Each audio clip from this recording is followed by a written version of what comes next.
Assalamualaikum warahmatullahi wabarakatuh. Saya Iya Agustini, calon guru penggerak angkatan 6 dari Kabupaten Majalengka. Pada kesempatan kali ini, saya akan mengimplementasikan nilai dan peran saya sebagai guru penggerak di masa yang akan datang. Lalu, bagaimana gambaran diri saya di masa mendatang? Tentunya saya harus tergerak agar dapat bergerak sehingga saya mampu menggerakkan. Untuk dapat mewujudkan tujuan saya, maka saya harus memiliki nilai-nilai sebagai seorang guru penggerak, di mana nilai-nilai yang harus saya miliki yaitu 1. Harus bisa berpihak pada murid, 2. Mampu berinovasi, 3. Dapat berkolaborasi, 4. Reflektif, dan yang kelima harus mandiri. Nilai yang pertama yaitu berpihak pada murid. Bentuk implementasi dari filosofi pendidikan Ki Hajar Dewantara yang erat kaitannya dengan menuntun adalah keberpihakan saya sebagai pendidik pada peserta didik di dalam proses pembelajaran. Sebagai seorang pendidik, saya memposisikan diri sebagai fasilitator sekaligus motivator selama jalannya proses pembelajaran. Berusaha menciptakan suasana belajar yang nyaman dan menyenangkan, namun tidak menghilangkan esensi dari belajar itu sendiri. Selain daripada itu, saya dan peserta didik bersama-sama membuat kesepakatan kelas yang disepakati oleh semua agar terciptanya kenyamanan di kelas dan tercapainya tujuan pembelajaran. Video yang saya tayangkan merupakan salah satu contoh proses pembelajaran yang berpusat pada peserta didik. Pada awal pembelajaran, saya dan peserta didik sama-sama memulai pembelajaran dengan berdoa, mengecek kehadiran, dan membuat kesepakatan kelas. Selanjutnya, peserta didik berkolaborasi dengan kelompok untuk memulai praktikum pada materi perkembangbiakan pada tumbuhan, yang mana peserta didik diminta untuk meneliti proses perkembangbiakan dari berbagai macam jenis tanaman yang dilakukan selama 2 minggu. Dari kegiatan tersebut, peserta didik dibiarkan bereksperimen menentukan jenis tumbuhan yang dijadikan sampel dalam penelitiannya, sehingga peserta didik dilatih untuk bekerja sama, teliti, gotong royong, serta berpikir kritis dalam menyikapi setiap permasalahan yang muncul selama praktikum sampai pada akhir penarikan kesimpulan. Gambar berikutnya merupakan kegiatan para peserta didik dalam mengikuti pelajaran IPA dengan menggunakan berbagai macam metode, model, serta media pembelajaran. Nilai yang kedua yaitu inovatif. Sebagai seorang akademisi, inovasi dari suatu ide atau gagasan saya hadirkan baik di dalam proses pembelajaran maupun saat berkolaborasi dengan pihak-pihak lain di sekolah dalam membuat suatu kebijakan yang bertujuan untuk menyukseskan pembelajaran dan memajukan sekolah. Inovasi yang saya buat mencakup 3 ranah yang berbeda. Yang pertama, pada ranah pembelajaran, kemudian pada ranah asesmen pembelajaran, dan yang ketiga, pada ranah pengembangan diri. Inovasi dalam proses pembelajaran yaitu dengan mengkolaborasikan model dan metode pembelajaran pada beberapa materi yang relevan, seperti pada contoh video yang akan diputar.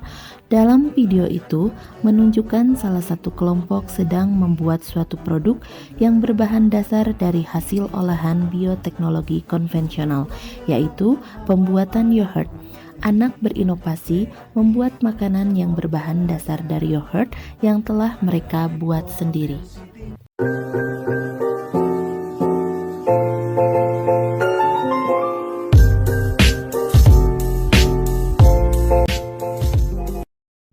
Bahan yang kami gunakan untuk membuat yogurt ini hanya 2 bahan. Bahan yang pertama yaitu susu sapi murni. Di sini kami menggunakan susu UHT full cream sebanyak 250 ml. Bahan yang kedua yaitu 80 gram bibit yogurt. Di sini kami menggunakan yogurt plain Biocool. Untuk alat-alatnya di sini ada panci, kain, pengaduk, dan wadah yang tutupnya rapat. Untuk step yang pertama, masukkan susu ke dalam panci, lalu nyalakan kompor dengan api kecil. Diaduk terus agar panasnya merata. Kalau udah mencapai suhu yang diinginkan, dimatikan kompornya. Dibiarkan dulu agar agak dingin, tapi jangan terlalu dingin. Kira-kira kalau dites pakai jari itu suam-suam kuku. Untuk step selanjutnya, campurkan kedua bahan, yaitu biokol dan susu ke dalam wadah yang sama.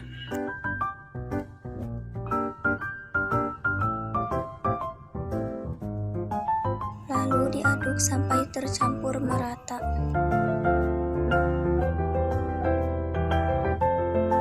Kemudian ditutup. Saat kedua bahan tadi sudah dicampur, selanjutnya yaitu proses fermentasi. Wadah dibungkus dengan kain dan diletakkan di tempat yang gelap untuk menjaga suhu agar tetap hangat selama proses fermentasi oleh bakteri Lactobacillus bulgarius. Selain Lactobacillus bulgarius, yogurt plain Biocool juga mengandung bakteri Streptococcus thermophilus, dan bakteri-bakteri inilah yang digunakan sebagai starter dalam proses fermentasi. Di dalam proses fermentasi, bakteri akan menguraikan laktosa menjadi asam laktat dalam susu, dan asam laktat inilah yang menyebabkan rasa asam. Proses fermentasi ini dilakukan kurang lebih selama 24 jam. Punya kami fermentasi selama 9 jam. Dan hasilnya menjadi lebih kental setelah difermentasi selama 9 jam. Setelah difermentasi, dimasukkan ke dalam kulkas kurang lebih 12-24 jam agar yogurtnya semakin ngeset. Kalau sudah ngeset, bisa langsung dinikmati.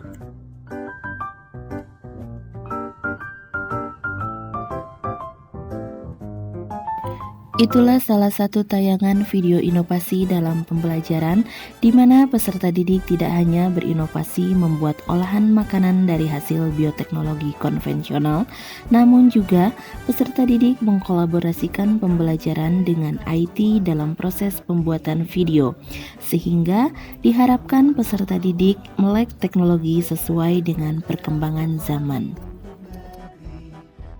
Inovasi berikutnya dalam ranah asesmen pembelajaran. Dalam penilaian ulangan harian, saya menggunakan beberapa metode penilaian. Salah satu di antaranya dengan menggunakan salah satu aplikasi pembelajaran Quizzes, di mana saya mengemas soal-soal dalam bentuk permainan, dan peserta didik dapat mengakses soal-soal tersebut di sekolah saat jam pelajaran berlangsung dengan menggunakan sarana yang tersedia di sekolah, yaitu lab komputer, atau dalam penugasan dikerjakan di rumah dengan menggunakan smartphone yang mereka miliki. Esensi dari cara tersebut, peserta didik dilatih konsentrasi, kompetisi, berpikir cepat, dan yang terpenting, mereka merasa nyaman saat mengerjakan soal-soal ulangan yang sengaja dikemas sesuai dengan perkembangan zamannya. Terkadang saya juga menggunakan sistem rolling soal, di mana peserta didik setiap kali berpindah tempat duduk akan mendapatkan soal yang berbeda.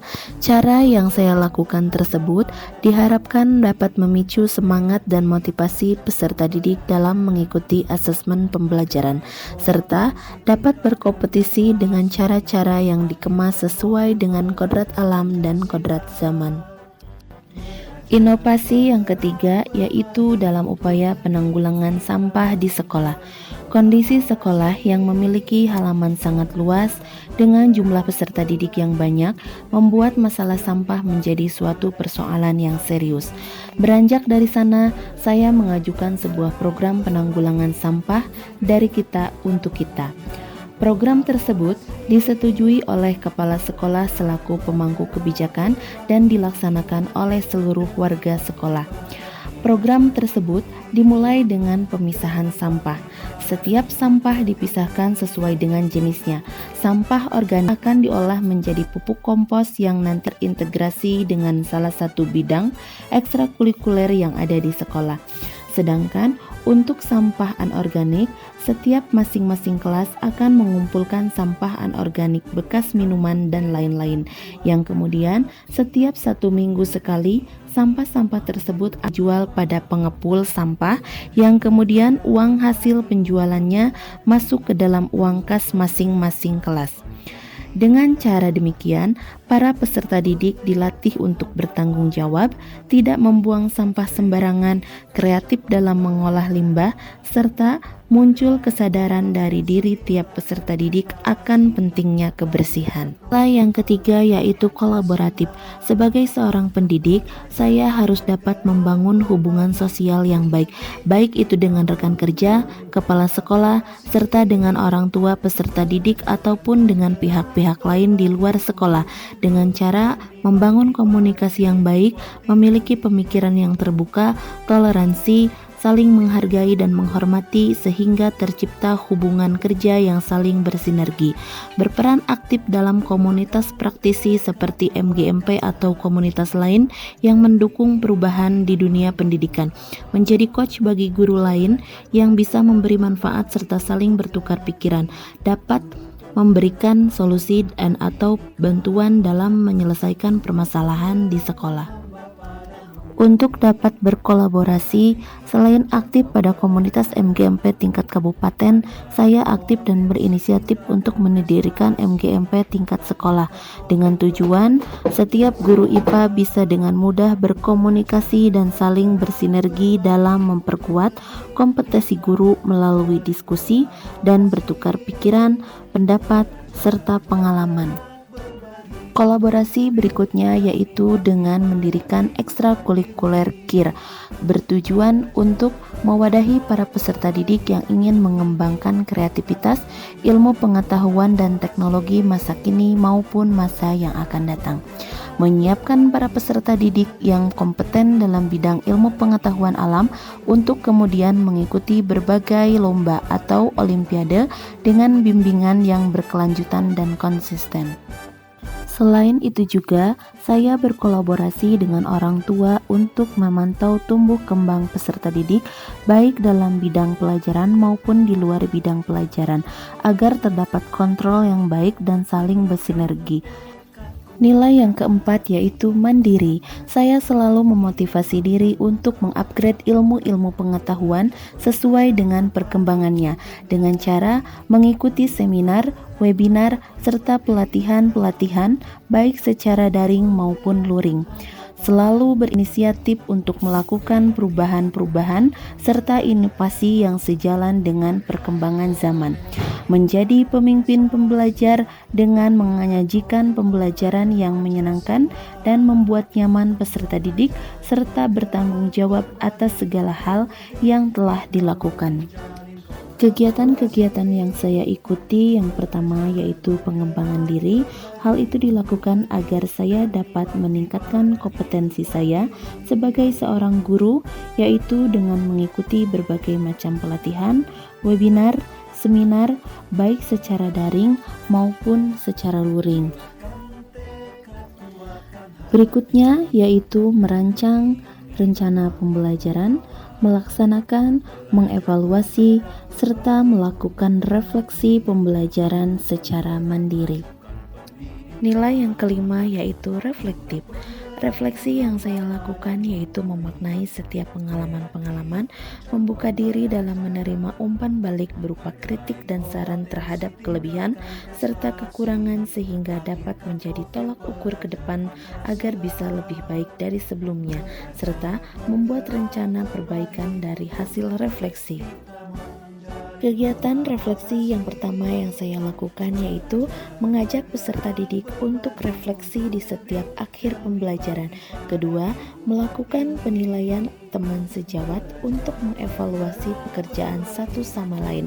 Dan yang ketiga, melakukan supervisi guna membantu dalam mendiagnosis secara kritis terhadap aktivitas-aktivitasnya dan kesulitan-kesulitannya dalam belajar mengajar sehingga dapat mengevaluasi perkembangan peserta didik. Demikian gambaran singkat demonstrasi kontekstual modul 1.2 yang menggambarkan saya sebagai seorang guru penggerak. Salam dan bahagia. Wassalamualaikum warahmatullahi wabarakatuh.